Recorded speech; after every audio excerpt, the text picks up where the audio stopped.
बोलिए शीतला माता की जय। मित्रों, आज मैं आपको शीतला माता की पौराणिक कथा श्रवण कराने जा रही हूँ। प्रेम से बोलिए शीतला माता की जय।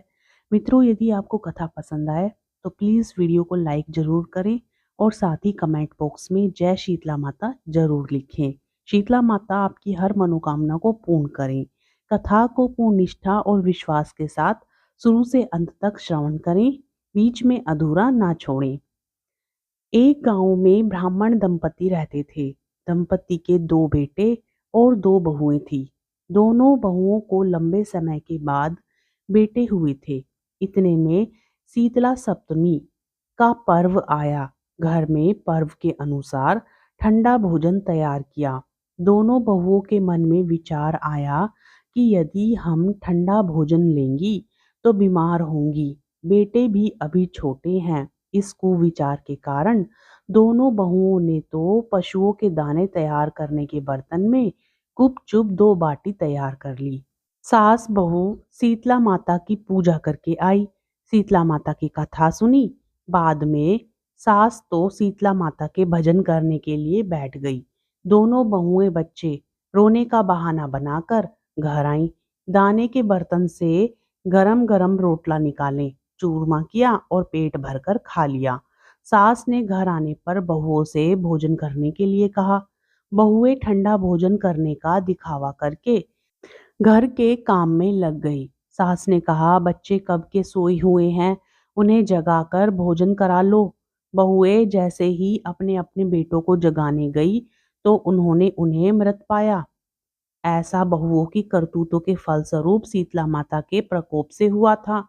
बहुएं विवश हो गई। सास ने घटना जानी तो बहुओं से झगड़ने लगी। सास बोली कि तुम दोनों ने अपने बेटों की बदौलत शीतला माता की अवहेलना की है, इसलिए अपने घर से निकल जाओ और बेटों को जिंदा स्वस्थ लेकर ही घर पर पैर रखना। अपने मृत बेटों को टोकरे में सुलाकर दोनों बहुएं घर से निकल पड़ी। जाते जाते रास्ते में एक जीर्ण वृक्ष आया। यह खेजड़ी का वृक्ष था। इसके नीचे ओरी शीतला दोनों बहनें बैठी थीं। दोनों के बालों में विपुल प्रमाण में जूं थी। बहुओं ने थकान का अनुभव भी किया था। दोनों बहुएं ओरी और शीतला के पास आकर बैठ गईं। उन दोनों ने शीतला ओरी के बालों से खूब सारी जूं निकाली। जुओं का नाश होने से ओरी और शीतला ने अपने मस्तक में शीतलता का अनुभव किया। कहा, तुम दोनों ने हमारे मस्तक को शीतल ठंडा किया है, वैसे ही तुम्हें पेट की शांति मिले। दोनों बहुएं एक साथ बोली कि पेट का दिया हुआ ही लेकर हम मारी मारी भटकती हैं, परंतु शीतला माता के दर्शन हुए ही नहीं। शीतला माता ने कहा कि तुम दोनों पापनी हो, दुष्ट हो, दुराचारिणी हो। तुम्हारा तो मुंह देखने भी योग्य नहीं है।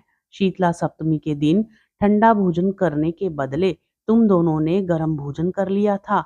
यह सुनते ही बहुओं ने शीतला माता जी को पहचान लिया। देवरानी जेठानी ने दोनों माताओं का वंदन किया।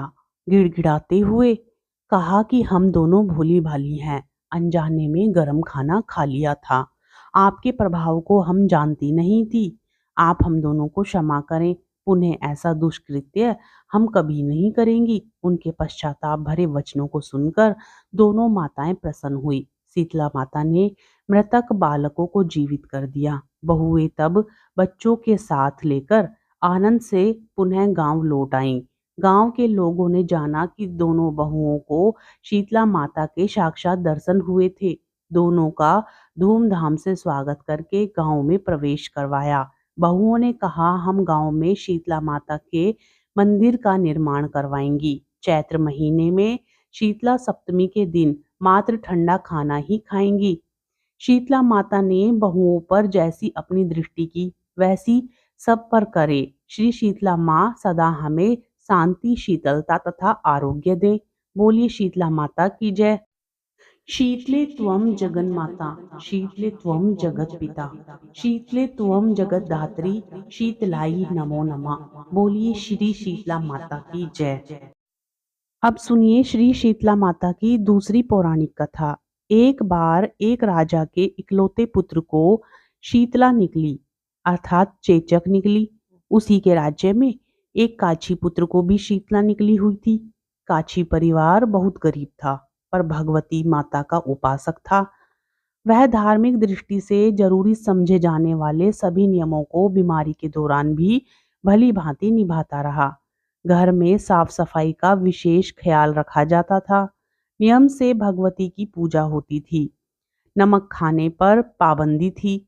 सब्जी में ना तो छोंक लगता था और ना कोई वस्तु भुनी तली जाती थी। गरम वस्तु ना वह स्वयं खाता था और ना शीतला वाले लड़के को देता था। ऐसा करने से उसका पुत्र शीघ्र ही ठीक भी हो गया। उधर जब राजा के लड़के को शीतला माता का प्रकोप हुआ था, तब से उसने भगवती के मंडप में शतचंडी का पाठ शुरू करवा रखा था। रोज हवन व बलिदान होते थे। राज पुरोहित भी सदा भगवती के पूजन में निमग्न रहते।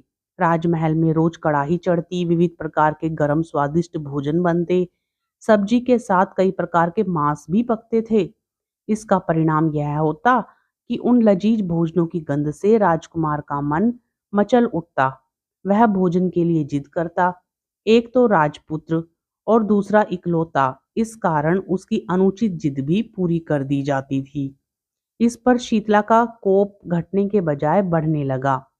शीतला के साथ साथ उसे बड़े बड़े फोड़े भी निकलने लगे, जिनमें खुजली व जलन होती थी। शीतला की शांति के लिए राजा जितने भी उपाय करता, शीतला का प्रकोप उतना ही बढ़ता जाता, क्योंकि अज्ञानतावश राजा के यहाँ सभी कार्य उल्टे हो रहे थे। इससे राजा और अधिक परेशान हो उठा। उसकी समझ में नहीं आ रहा था कि इतना सब होने के बाद भी शीतला का प्रकोप शांत क्यों नहीं हो रहा है।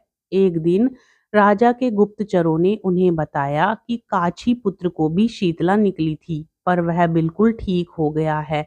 यह जानकर राजा सोच में पड़ गया कि मैं शीतला की इतनी सेवा कर रहा हूँ, पूजा व अनुष्ठान में कोई कमी नहीं, पर मेरा पुत्र अधिक रोगी होता जा रहा है, जबकि काछी पुत्र बिना सेवा पूजा के ही ठीक हो गया। इसी सोच में उसे नींद आ गई। श्वेत वस्त्र धारिणी भगवती ने उसे स्वप्न में दर्शन देकर कहा, हे राजन, मैं तुम्हारी सेवा अर्चना से प्रसन्न हूँ, इसलिए आज भी तुम्हारा पुत्र जीवित है। इसके ठीक ना होने का कारण यह है कि तुमने शीतला के समय पालन करने योग्य नियमों का उल्लंघन किया। तुम्हें ऐसी हालत में नमक का प्रयोग बंद करना चाहिए। नमक से रोगी के फोड़ों में खुजली होती है। घर की सब्जियों में छोंक नहीं लगाना चाहिए, क्योंकि इसकी गंध से रोगी का मन उन वस्तुओं को खाने के लिए ललचाता है। रोगी का किसी के पास आना जाना मना है, क्योंकि यह रोग औरों को भी होने का भय रहता है। अतः इन नियमों का पालन कर तेरा पुत्र अवश्य ही ठीक हो जाएगा। विधि समझाकर देवी अंतर ध्यान हो गई। प्रातः से ही राजा ने देवी की आज्ञा अनुसार सभी कार्यों की व्यवस्था कर दी। इससे राजकुमार की सेहत पर अनुकूल प्रभाव पड़ा और वह शीघ्र ही ठीक हो गया। इसी दिन भगवान श्री कृष्ण और माता देवकी का विधिवत पूजन करके मध्य काल में सात्विक पदार्थों का भोग लगाना चाहिए। ऐसा करने से पुण्य ही नहीं मिलता, बल्कि समस्त दुखों का भी निवारण हो जाता है। बोलिए शीतला माता की जय। मित्रों, यदि आपको आज की यह कथा पसंद आती है तो कमेंट बॉक्स में जय शीतला माता तो जरूर लिखें, और साथ ही वीडियो को लाइक करके शेयर करें और चैनल को सब्सक्राइब भी जरूर करें। जय शीतला माता।